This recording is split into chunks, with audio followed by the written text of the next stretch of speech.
एक बार एक व्यक्ति ने महान फिलोसोफर सुकरात से पूछा कि सफलता का रहस्य क्या है। सुकरात ने उस इंसान को कहा कि कल सुबह नदी के पास मिलो, वहीं पर आपके प्रश्न का जवाब मिलेगा। जब दूसरे दिन सुबह वह व्यक्ति नदी के पास मिला तो सुकरात ने उसको नदी में उतरकर नदी की गहराई मापने के लिए कहा। वह व्यक्ति नदी में उतरकर आगे की तरफ जाने लगा। जैसे ही पानी उस व्यक्ति के नाक तक पहुंचा, पीछे से सुकरात ने आकर अचानक से उसका मुंह पानी में डुबो दिया। वह व्यक्ति बाहर निकलने के लिए झटपटाने लगा, कोशिश करने लगा, लेकिन सुकरात थोड़े ज्यादा स्ट्रांग थे।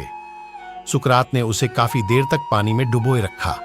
कुछ समय बाद सुकरात ने उसे छोड़ेच दिया और उस व्यक्ति ने जल्दी से अपना मुंह पानी से बाहर निकालकर जल्दी सांस ली। सुकरात ने उस व्यक्ति से पूछा, जब तुम पानी में थे तो तुम क्या चाहते थे? व्यक्ति ने कहा, जल्दी से बाहर निकलकर सांस लेना चाहता था। सुकरात ने कहा, यही तुम्हारे प्रश्न का उत्तर है। जब तुम सफलता को उतनी ही तीव्र इच्छा से चाहोगे जितनी तीव्र इच्छा से तुम सांस लेना चाहते हैं, तो तुम्हें सफलता निश्चित रूप से मिल जाएगी। प्राचीन समय में विद्यार्थी गुरुकुल में रहकर ही पढ़ा करते थे।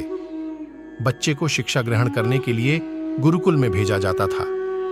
बच्चे गुरुकुल में गुरु के सानिध्य में आश्रम की देखभाल किया करते थे और अध्ययन भी किया करते थे।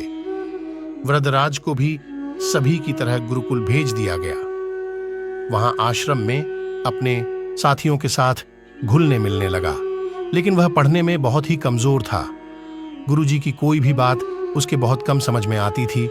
इस कारण सभी के बीच वह उपहास का कारण बनता है।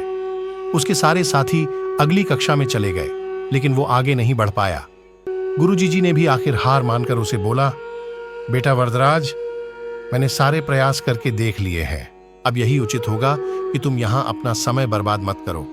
अपने घर चले जाओ और घर वालों की काम में मदद करो। वृद्धराज ने भी सोचा कि शायद विद्या मेरी किस्मत में नहीं है और भारी मन से गुरुकुल से घर के लिए निकल गया। दोपहर का समय था। रास्ते में उसे प्यास लगने लगी।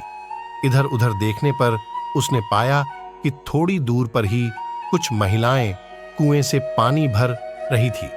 वह कुएं के पास गया। वहां पत्थरों पर रस्सी के आने जाने से निशान बने हुए थे, तो उसने महिलाओं से पूछा, ये निशान आपने कैसे बनाए? तो एक महिला ने जवाब दिया, बेटे, ये निशान हमने नहीं बनाए। ये तो पानी खींचते समय इस कोमल रस्सी के बार बार आने जाने से ठोस पत्थर पर भी ऐसे निशान बन गए हैं। वरदराज सोच में पड़ गया। उसने विचार किया कि जब एक कोमल से रस्सी के बार बार आने जाने से एक ठोस पत्थर पर गहरे निशान बन सकते हैं, तो निरंतर अभ्यास से मैं विद्या ग्रहण क्यों नहीं कर सकता। वरदराज ढेर सारे उत्साह के साथ वापस गुरुकुल आया और अथक कड़ी मेहनत की। गुरुजी ने भी खुश होकर भरपूर सहयोग किया। कुछ ही सालों बाद यही मंदबुद्धि बालक वरदराज आगे चलकर संस्कृत व्याकरण का महान विद्वान बना। दोस्तों, अभ्यास की शक्ति का तो कहना ही क्या है। यह आपके हर सपने को पूरा करेगी। अभ्यास बहुत जरूरी है, चाहे वो खेल में हो या पढ़ाई में या किसी और चीज में। बिना अभ्यास के आप सफल नहीं हो सकते हो।